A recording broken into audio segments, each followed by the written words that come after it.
యొక్క గుర్తింపు ఆనవాళ్ళు ఇక్కడ ఉన్నాయి. మరి ప్రధానంగా ఇందరి ఉన్న దేశం కోసం ప్రాణాలు అర్పించిన రాజీవ్ గాంధీ గారు లేకపోవడం ఒక లోటుగా భావించినము. ఆ పక్కన అమరవీరుల స్తూపం తెలంగాణ కోసం అమరులైతే సచివాలయానికి అమరవీరుల స్తూపానికి మధ్యలో దేశం కోసం అమరుడైన రాజీవ్ గాంధీ గారి విగ్రహం ఉండాలి.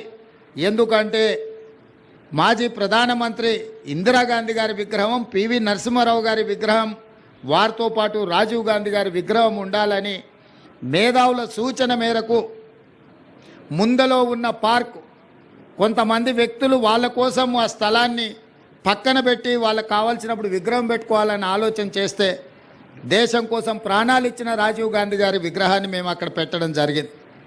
రాజీవ్ గాంధీ గారి విగ్రహాన్ని ఏర్పాటు చేయడానికి కూడా వివాదం చేసి దానికి తెలంగాణ తల్లి విగ్రహానికి ముడిపెట్టిండ్రు.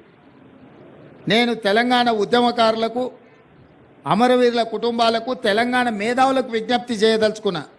10 సంవత్సరాలు మీరు ముఖ్యమంత్రిగా ప్రభుత్వంలో ఉన్నప్పుడు ఎక్కడే కానీ తెలంగాణ తల్లి విగ్రహాన్ని ఏర్పాటు చేయలేదు. అందుకే ఈరోజు కాదు, జూన్ 2 నాడే నేను చెప్పిన సచివాలయం లోపల తెలంగాణ ప్రజలకు పరిపాలన గుండెకాయ అయిన సచివాలయంలో తెలంగాణ తల్లి విగ్రహ ప్రతిష్టను ఏర్పాటు చేస్తామని జూన్ 2 నాడు నేను అధికారికంగా ప్రకటించిన.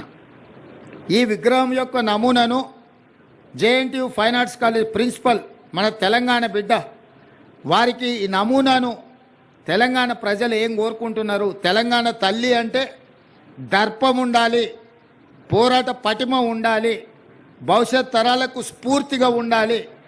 నిజంగా మన కన్న తల్లిని చూస్తే మనకెంత సంతోషాన్ని, ఎంత ఆత్మవిశ్వాసాన్ని పెంపొందిస్తుందో ఆ తెలంగాణ తల్లి కూడా ఆ విధంగా తెలంగాణ ప్రజలకు దగ్గరగా ఉండాలి. కొద్దిమంది దొరలకు గడీలలో ఉండే వాళ్ళ యొక్క ఆనవాళ్లతో తెలంగాణ తల్లి ఉండకూడదని ఒక నిర్దిష్టమైన అభిప్రాయంతో JNTU fine arts college principal గారికి మేము విజ్ఞప్తి చేయడం జరిగింది. అందుకే ఈరోజు అక్కడో ఇక్కడో ఎక్కడో కాకుండా తెలంగాణ ప్రజల గుండెకాయ అయిన సచివాలయంలో తెలంగాణ తల్లి యొక్క విగ్రహాన్ని పెట్టాలి అని ఈ ప్రజాప్రభుత్వం నిర్ణయం తీసుకొని ఈరోజు శంకుస్థాపన కార్యక్రమాన్ని మనం ప్రారంభించుకున్నాము. డిసెంబర్ 9 మనం విగ్రహాన్ని ఆవిష్కరించుకోబోతున్నాం. డిసెంబర్ 9కున్న ప్రత్యేకత మీకు తెలుసు.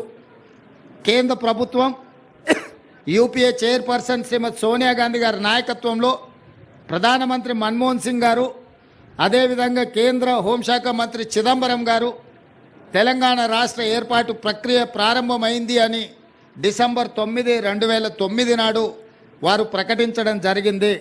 అదే తెలంగాణ రాష్ట్ర ఏర్పాటుకు పునాది రాయి, అదే ప్రారంభోత్సవం తెలంగాణ రాష్ట్ర ఏర్పాటుకు ప్రక్రియ మొదలైంది. అదేవిధంగా మన నాయకురాలు తెలంగాణ రాష్ట్రం ఇచ్చిన శ్రీమతి సోనియా గాంధీ గారి జన్మదినం కూడా డిసెంబర్ 9. కాబట్టి తెలంగాణ ప్రజలకు